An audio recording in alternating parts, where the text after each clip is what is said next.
prisons in the UK that explode into national consciousness through scandal, escape, or riot, HMP Ranby is not one of them.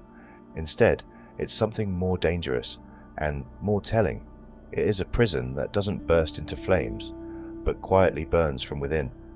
A Category C prison buried in the rural landscape of Nottinghamshire, Ranby has for decades represented the ordinary face of incarceration in Britain. Overcrowded, under-resourced, and deeply broken. The 2025 inspection offered yet another damning glimpse into the reality within Ranby's walls. While inspectors acknowledged some progress since their last visit, the broader picture was impossible to ignore. HMP Ranby continues to operate as a warehouse for human beings, offering little more than containment disguised as rehabilitation. In the words of one inspector, there's not a crisis, but there's also no hope.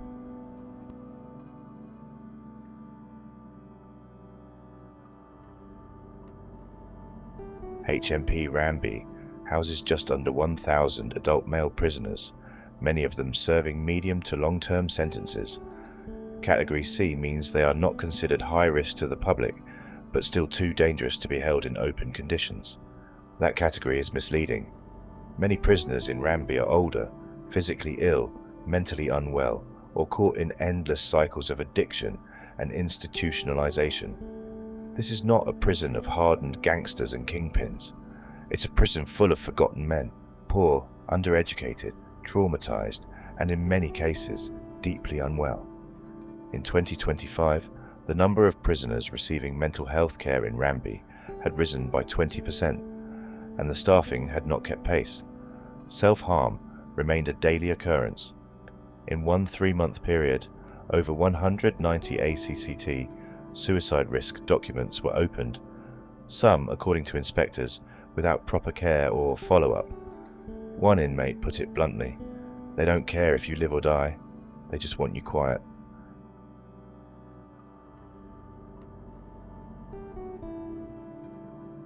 The inspection found that progress on rehabilitation and resettlement remained frustratingly slow. Education was described as uncoordinated and underperforming. Few prisoners were in full-time work or training.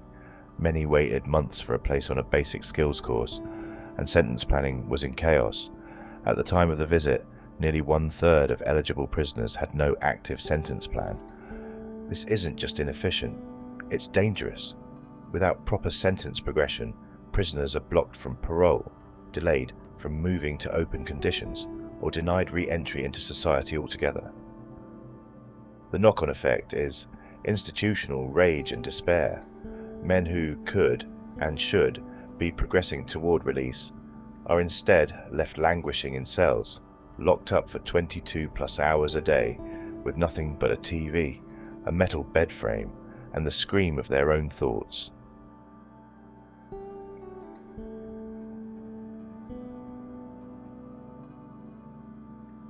The physical conditions at HMP Ranby continue to be a national embarrassment. Some wings are in such poor condition they've been effectively shut down. The newer blocks, hastily erected during past expansions, are plagued by faulty plumbing, rodent infestations, and insufficient heating. Toilets overflow, showers are often cold, and the food, routinely rated as some of the worst in the estate, is described by inmates as inedible, repetitive slop. Cells meant for single occupancy are routinely doubled up, despite being too small for 2 adults to share safely. One cell visited by inspectors had only 1 chair, meaning the men took turns sitting down, and yet the prison claims to be fit for purpose.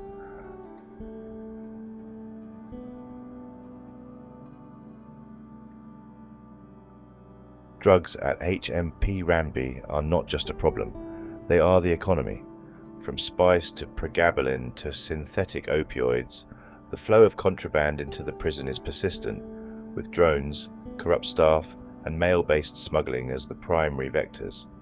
Despite increased searches and the use of body scanners, drug use remains rampant because demand is not addressed. Prisoners report that it is easier to get high than to get mental health support. Many smoke spice not for pleasure, but for oblivion, to escape the monotony and violence of daily life. There are few meaningful addiction services, detox units are underfunded, and staff are often too inexperienced to manage severe withdrawal or drug-induced psychosis. In one haunting account, a prisoner who suffered a spice-induced seizure was left unattended for over 20 minutes because staff assumed he was just acting.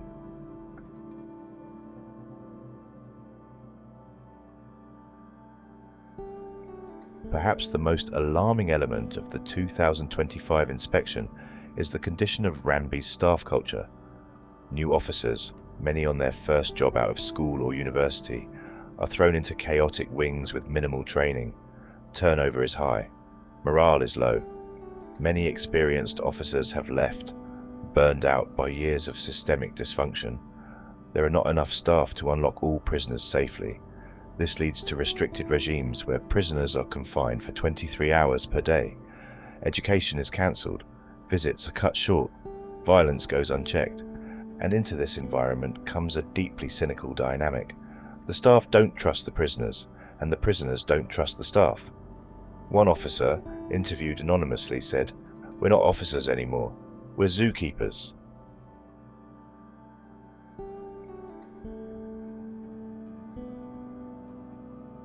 Despite the inspection reporting low rates of serious violence, many believe the true picture is underreported or misrepresented. Prisoners know that complaining leads nowhere, and staff are incentivized to downplay incidents.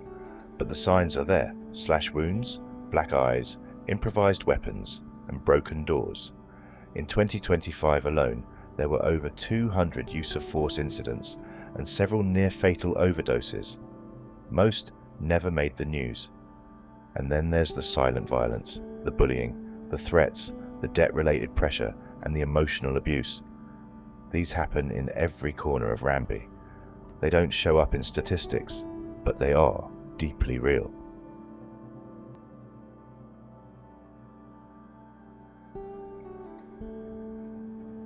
HMP Ranby, like many UK prisons, houses a disproportionately high number of IPP prisoners, men given indefinite sentences under the now-defunct imprisonment for public protection regime. These are men who have served their time, sometimes threefold, and yet remain in prison because the system has no resources to process their release. Many are held not because they are dangerous, but because they have no access to the required rehabilitation courses, a cruel paradox in which the state denies the very means of escape it demands. One prisoner was over 9 years past his tariff. His parole was blocked due to the unavailability of a program that had been cut from the budget 3 years prior. How can such a system be called anything other than inhumane?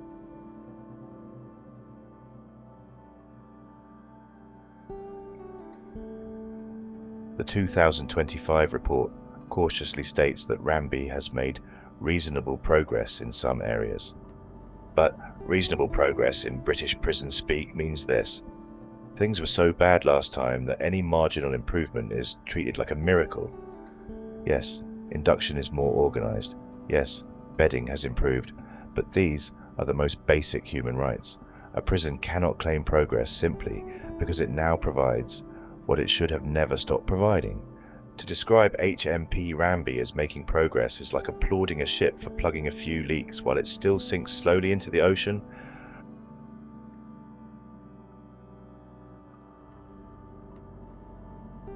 In the end, HMP Ranby does not function as a prison in the rehabilitative sense. It is a warehouse for broken men, a facility of containment rather than correction. It does not reduce reoffending, it does not deliver justice, it does not reform, it merely holds. And in that holding, it crushes men slowly, not with overt brutality, but with the grey, grinding machinery of neglect.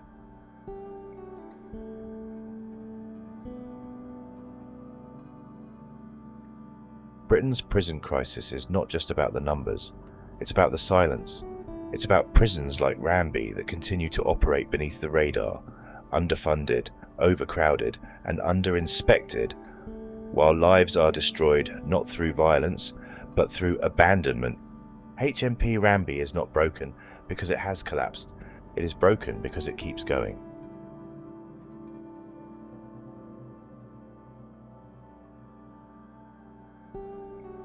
Two men who used a drone to smuggle drugs into a prison have been jailed. Jordan Lee, 30, and Keanu Barnett, 24, were part of a conspiracy to smuggle cannabis and other items into a prison in Nottinghamshire in 2020. After the drone was used near HMP Ranby, detectives traced the criminals back to Barnett's address in Coventry, where they found the device and packages containing cannabis. Lee and Barnett both pleaded guilty to conspiracy to bring a prohibited article into prison and were jailed for 18 and 14 months respectively. Detectives said mobile phones and SIM cards were discovered at the property, and analysis of those showed that Lee would meet Barnett at his home in Coventry before the pair would drive onto Ranby and fly the drone towards the prison. Inquiries at the prison discovered a secret mobile phone being used by a prisoner, which contained details of bank transactions to both men. Lee, of Parkwood Street in Northampton, and Barnett of Crediton Close, Coventry, were sentenced at Warwick Crown Court on the 4th of December.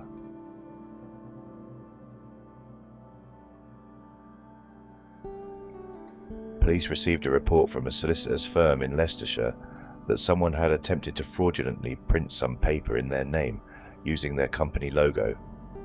They had only found out about this when the printing company could not get hold of the original buyer for payment and contacted the solicitor's firm directly, but they had no knowledge of the purchase.